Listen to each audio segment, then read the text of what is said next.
जय Shri Krishna. गीताधाम Gurukul online classes में आज हम कक्षा अष्टम का सामाजिक विज्ञान का पुस्तक है हमारे अतीत भाग 3 अध्याय 8 महिलाएं जाति और सुधार पाठ पढ़ेंगे।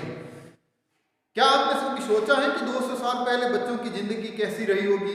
आजकल मध्यम वर्गीय परिवारों में ज्यादातर लड़कियां स्कूल जाती हैं और उनमें से बहुत सारी लड़कों के साथ पढ़ती हैं। बड़ी होने पर उनमें से बहुत सारी लड़कियां कॉलेज और विश्वविद्यालय में भी जाती हैं और विभिन्न प्रकार की नौकरियां करती हैं।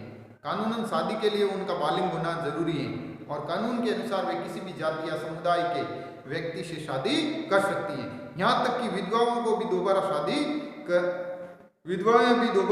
कर सकती हैं। पुरुषों की तरह महिलाएं वोट डाल सकती हैं, चुनाव लड़ सकती हैं। बेशक सभी महिलाएं इन अधिकार का उपयोग कर पाती हैं। गरीबों को शिक्षा के मौके मुश्किल से मिलते हैं, कम मिलते हैं या फिर मिल ही नहीं पाते हैं। यानी जो अवसर आम लोगों को मिलते हैं वो गरीबों को समाज के सभी अवसर कम मिलते हैं। क्या है? कम मिलते हैं। गरीबों को अवसर कम मिलते हैं। 200 साल पहले हालात बहुत भिन्न थे। ज्यादातर बच्चों की शादी बहुत कम उम्र में, यानी 2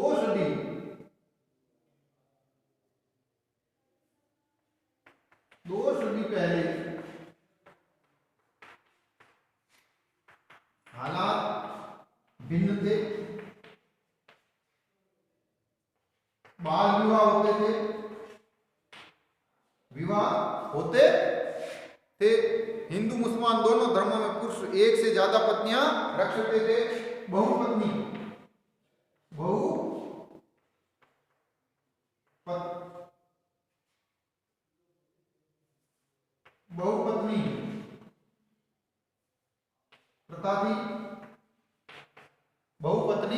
प्रथा थी। देश के कुछ भागों में विधवाओं से ये उम्मीद की जाती थी कि वे अपने पति की चिता के साथ जिंदा जलें। सती प्रथा थी।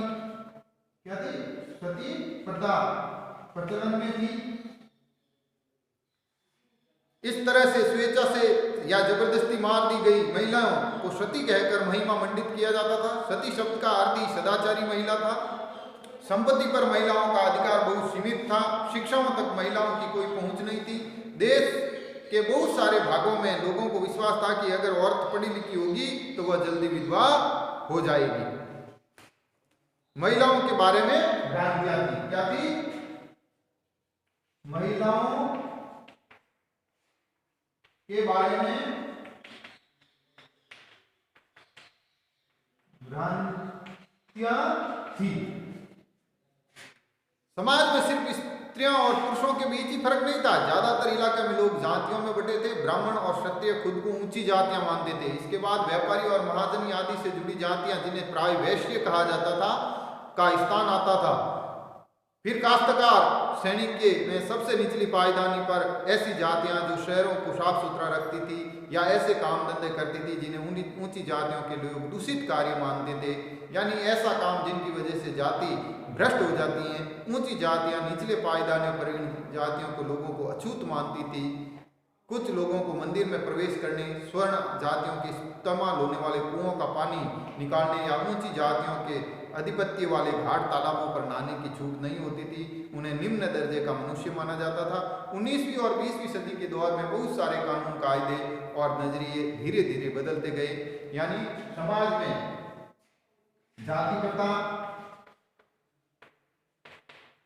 वर्ण व्यवस्था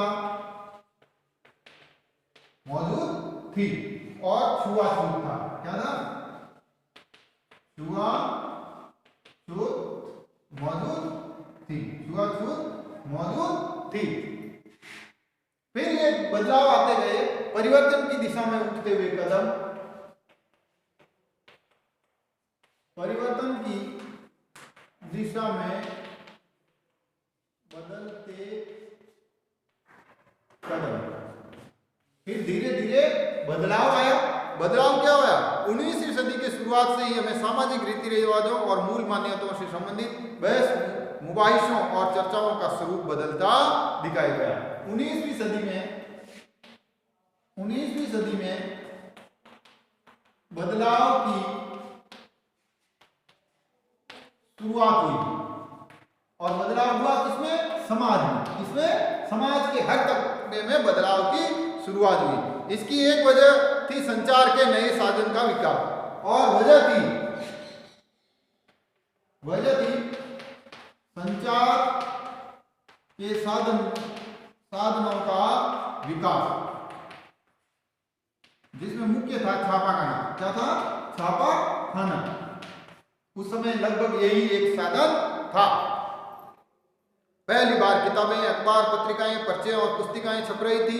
ये चीजें न केवल पुराने साधनों के मुकाबले सस्ती थी, बल्कि उन पांडुलिपियों के मुकाबले ज्यादा लोगों की पहुंच में भी थी, जिनके बारे में हम कक्षा 7 में आप पढ़ चुके हो। लिहाजा आम लोगों भी उन चीजों को पढ़ सकते थे, उनमें से बहुत सारी भाषाओं में लिख सकते थे और अपने विचार व्यक्त कर सकते थे। नए शहरों में तमाम तरह के सामाजिक, राजनीतिक, आर्थिक और धार्मिक मुद्दों पर पुरुषों और कभी कभी महिलाओं के बीच चर्चा होती थी। समाज में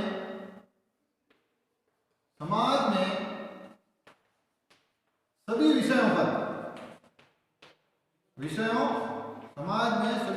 पर स्त्री पुरुषों में चर्चा होती थी। क्या होती थी? चर्चा होती थी। ये चर्चाएं आम जनता तक पहुंच सकती थी और सामाजिक परिवर्तन में के आंदोलन से जुड़ी थी। इसी तरह की बहसें अक्सर भारतीय सुधारकों और सुधार संगठनों की तरफ से और समाज में नए आयाम आए। क्या है? समाज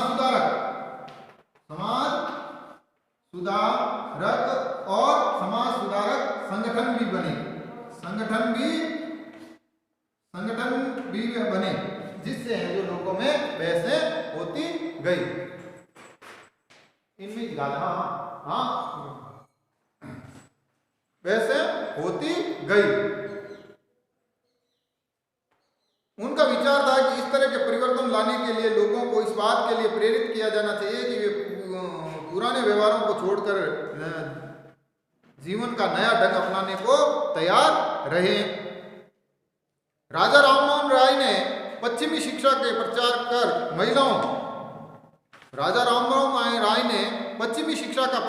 महिलाओं के लिए ज्यादा स्वतंत्रता और उन्हीं समाज सुधारकों में एक थे राजा राममोहन राय। कौन थे? राजा राममोहन राय। कौन थे? राजा राममोहन राय थे। कौन थे? राजा राममोहन राय थे, जो प्रसिद्ध समाज सुधारक थे और महिला शिक्षा का, किसका? महिला शिक्षा के पक्षधर, महिला शिक्षा के पक्षधर थे। उन्होंने इस बात में लिखा है कि किस तरह महिलाओं को जबरन घरेलू कामों से बांध कर रखा जाता था और उनकी दुनिया घर और रसोई तक की सीमित थी और उन्हें बाहर जाकर पढ़ने लिखने की इजाजत नहीं थी। फिर है तो विधवाओं की जिंदगी में बदलाव लाने की किस तरह से लोगों ने कोशिश की।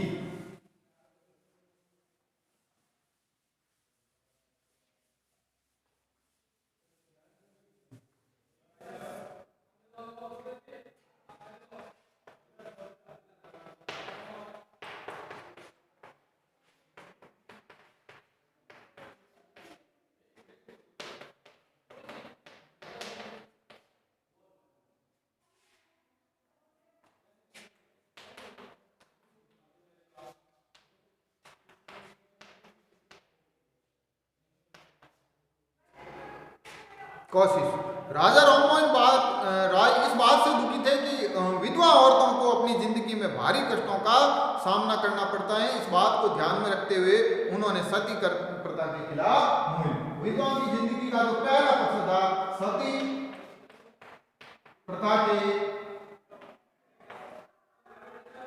खिलाफ पक्ष, ये पहला था। उनको सबसे पहले इस प्रथा से मुक्ति दिलानी थी। राजा राममोहन राय खुद संस्कृत, फारसी और अन्य भारतीय और यूरोपियन भाषाओं के अच्छे ज्ञाता थे। उन्होंने अपने लेखन के जरिए ये सिद्ध करने का प्रयास किया कि प्राचीन ग्रंथों में विधवाओं को जलाने की अनुमति नहीं दी। जैसा पहले आपने पढ़ा, 19वीं सदी के प्रारंभ तक बहुत सारे अंग्रेज अफसर भी भारतीय परंपराओं और रीति रिवाजों की आलोचना करने लगे। वे राजा राममोहन राय को विचारों को सही ठहराते थे क्योंकि उनकी एक विद्वान व्यक्ति के रूप में प्रतिष्ठा थी। फलस्वरूप 1829 में सती प्रथा पर पाबंदी लगा दी और उन्होंने है जो 1829 में सती प्रथा पर रोक लगा दी, निषेध कर दिया। क्या कर दिया? सती प्रथा को निषेध कर दिया।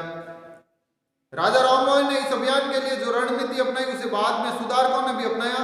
जब भी वे किसी हानिकारक प्रथा को चुनौती चाहते तो अक्सर प्राचीन धार्मिक ग्रंथों में ऐसे श्लोक या वाक्य ढूंढने का प्रयास करते जो उनकी सोच का समर्थन करते। इसके बाद वे दलील देते कि संबंधित वर्तमान रीति रिवाज परंपरा के खिलाफ थे। यानी वे विरोध के लिए धर्म ग्रंथों का धर्म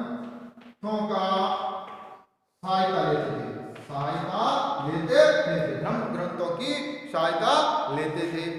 उदाहरण के लिए प्रसिद्ध सुधारक ईश्वरचंद्र विद्यासागर ने भी विधवा विवाह के पक्ष में प्राचीन ग्रंथों का, दूसरे जो थे ईश्वरचंद्र विद्यासागर, उन्होंने विधवा विवाह के लिए प्रचार किया।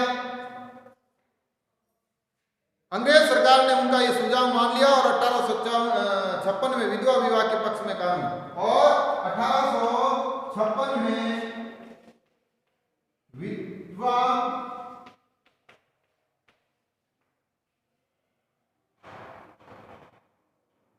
विवाह की शुरुआत की थी।